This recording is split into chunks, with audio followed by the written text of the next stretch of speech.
I'm Victoria Zajac, auditioning for North Carolina University at Chapel Hill. I'll be starting with Hildy from The Moors by Jen Silverman, followed by Emma from Curse of the Starving Class by Sam Shepard.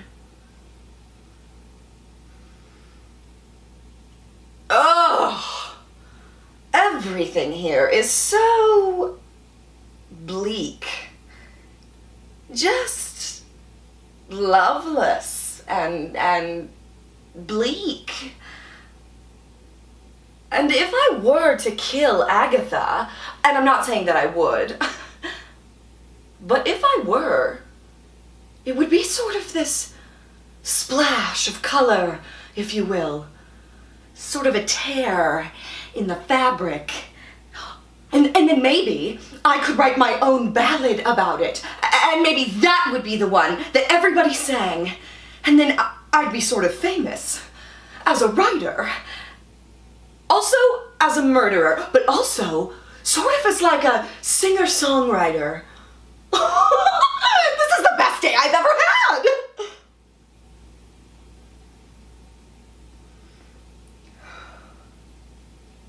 Do you know what this is? It's a curse. I can feel it. It's invisible, but it's there. It's always there. It comes over us like nighttime. Every day I can feel it. Every day I can see it coming, and it always comes. Repeats itself.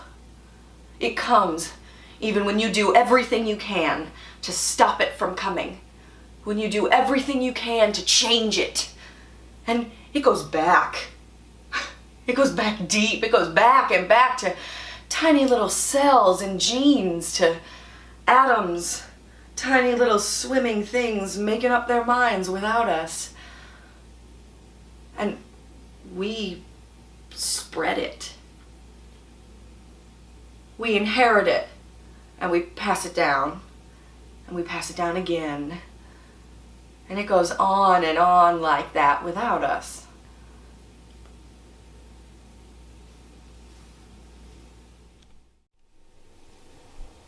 So I'm going to tell you about my best friend Megan. I met Megan in high school when she was a sophomore and I was a freshman in musical rehearsal.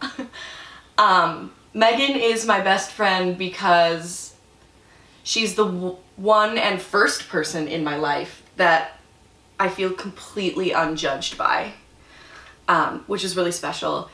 And I'll just tell a story about Megan that kind of sums up our entire relationship. My senior year of high school, when I broke up with my first boyfriend, we had been together forever and I thought we were definitely getting married. When we broke up, and it was that kind of first heartbreak where you feel like there's been a hole punched through your chest and you're never gonna take a deep breath again, you'll never love again. I went to her house at 12:30 on a school night, falling to pieces, and Megan took me outside her parents' house and we played basketball. I am not a sporty person and neither is she, but just that random physical activity that was so different and outside our comfort zone was so funny that for that hour and a half that we played basketball in her driveway at midnight, I was okay for that hour and a half.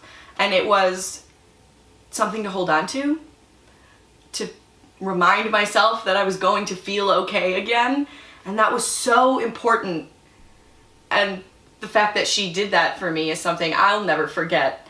And we have this saying between the two of us that when you're trying pottery for the first time and you're trying to make something and it looks like nothing but a ball of mush, and then an instructor comes over and places their hands around yours in just the right way, that all of a sudden there's a bowl.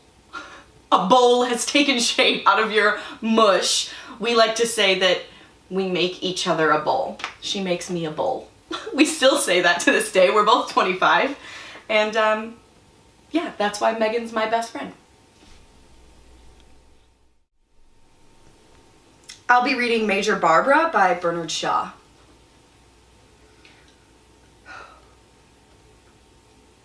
You cannot have power for good without having power for evil too. even mother's milk nourishes murderers as well as heroes. This power, which only tears men's bodies to pieces, has never been so horribly abused as the intellectual power, the imaginative power, the poetic, the religious power that can enslave men's souls. As a teacher of Greek, I gave the intellectual man weapons against the common man. I now want to give the common man weapons against the intellectual man.